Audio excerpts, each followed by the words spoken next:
I am Professor Antonio S. Marahas, and this is Digital Technique Fundamental.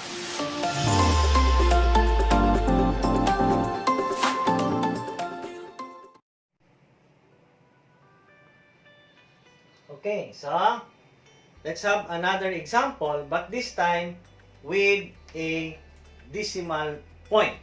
Okay, so let's say 312.75 of base 10. We want this converted into letter A, base 2 again, which is our reference number system. Letter B, base 8. And letter C, base 16. Okay? So take note of this. We have a decimal point present in our given number. Okay? So, solution for letter A.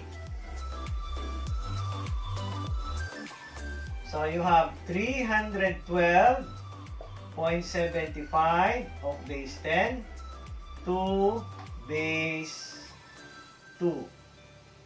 So again, you make a series of 1. 1, 1, 1, 1, 1, 1. Base 2. Okay?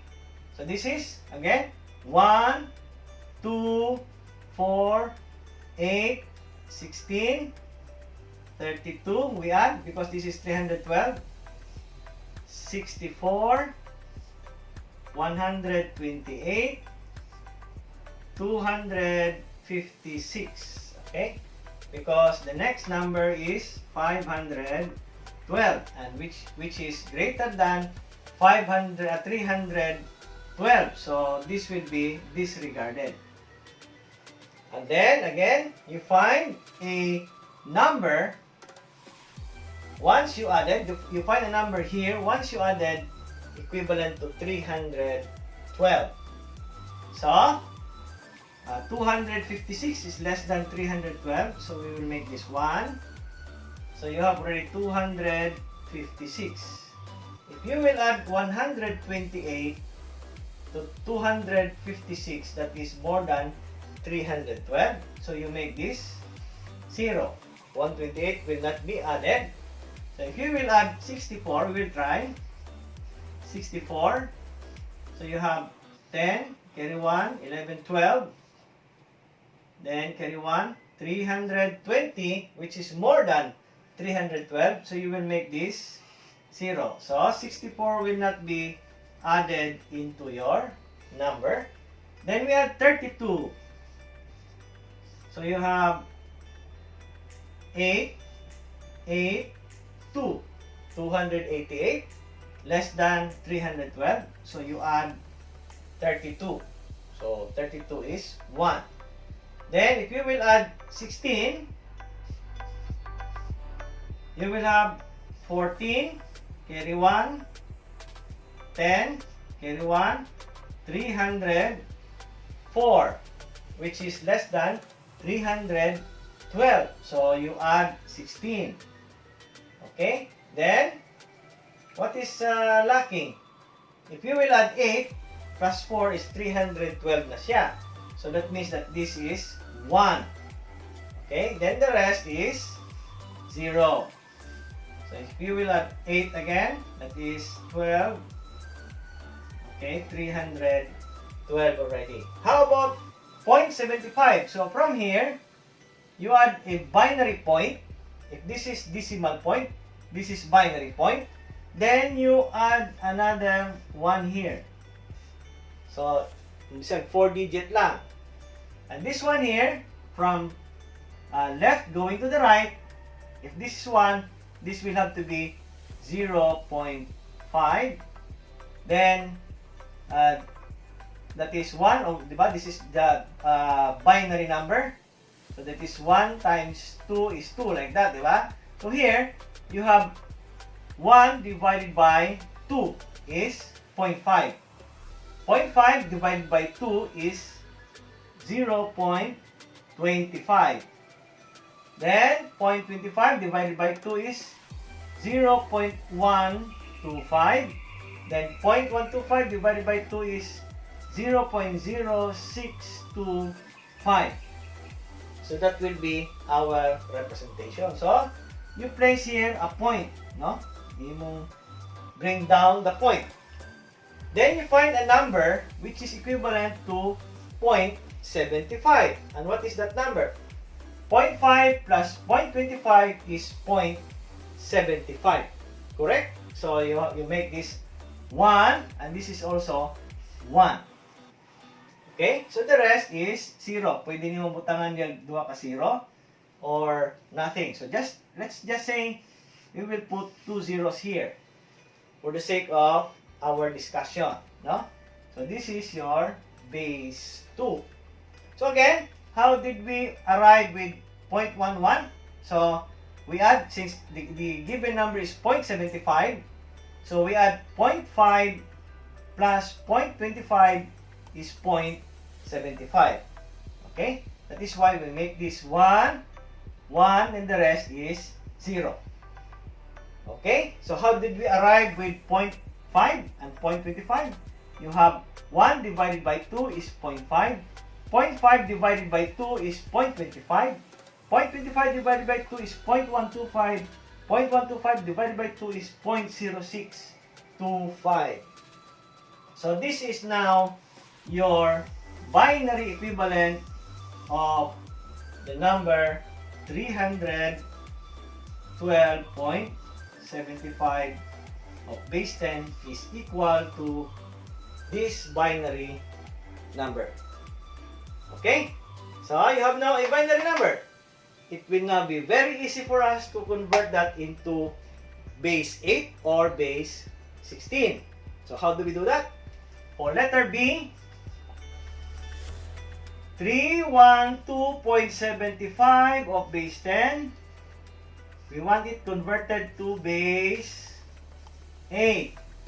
Now again, we have arrived, or we have already determined the value of that particular number, 312.75, into its binary form.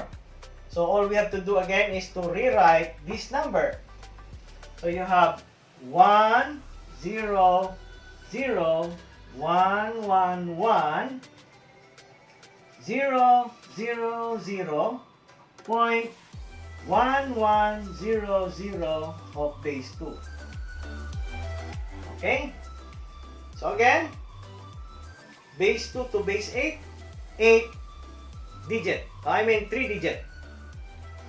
Okay, so we count the number of digits after a binary point. 1, 2, 3. That is going to the left. No? 1, 2, 3. 1, 2, 3. So, square na siya. After a binary point, you count the number of digits going to the right. 1, 2, 3. Again, going to the right, ha? Delete from right to the left.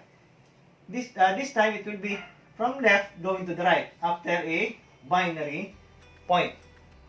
Now, since this is 0, pwede ka mag-add of 3 zeros, 2 zeros, I mean, para ma-square. But the answer is still 0, so you may remove that number. Except, of course, if it is 1. Kung 1 na siya, then you have to add 2 more zeros. Okay? Now, what is this? 1, 2, 4. The same gapon. Dili balihon ang counting, ha? Dili 1, 2, 4.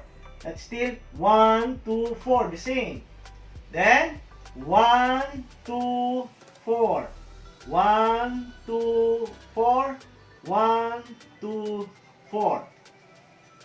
Then you have 4 plus 2 is 6. Then bring down the point. Then you have 0.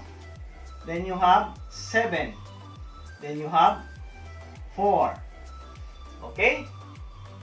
So, 312.75 of base 10 is therefore equal to 470.6 of base 8. Okay? Then, How about letter C, which is converting the given number into octal, or I mean hexadecimal number system. By the way, what do you call this one? It is called the octal point. This one here is decimal point, and this one here is called the binary point. Okay? So, let's convert 312.75 of base 10 to base 16. So, 312.75 of base 10 to base 16. Okay? So, again, we have already obtained the binary equivalent of 312.75 in binary form. So, we will just rewrite it. You have 1, 0, 0, 1, 1, 1, 0, 0, 0, point 1, 1, 0, 0 of base 2. To be converted to base 16, again, 4 digit. From right going to the left, that is after a binary point. So you have 1, 2, 3, 4, boundary. 1, 2, 3, 4, boundary. Okay? You can add here 1, 2, 3, 4 para ma-square ang imuhang number of digit per boundary. Then, from the binary point, you put the boundary, you count 1, 2, 3, 4 going to the right. Okay? So, since upat na ni siya daan, then square na siya daan. And in case nga kulang, then you have to add a 0 because adding or neglecting a 0 here, that means nga dili ma-square ang number of digit will have an effect on your answer, your final answer. Okay, so this one here is 1, 2, 4, 8. 1, 2, 4, 8. The same ang counting. Okay? 1, 2, 4, 8. 1, 2, 4, 8. Then, you get the value. 8 plus 4 is 12. So, A is 10, B is 11, C is 12. So, this is C. Do not forget, there is no 12 in hexadecimal number. Then, you bring down the point. Then, 8. Okay? Then, 2 plus 1 is 3. Then, 1.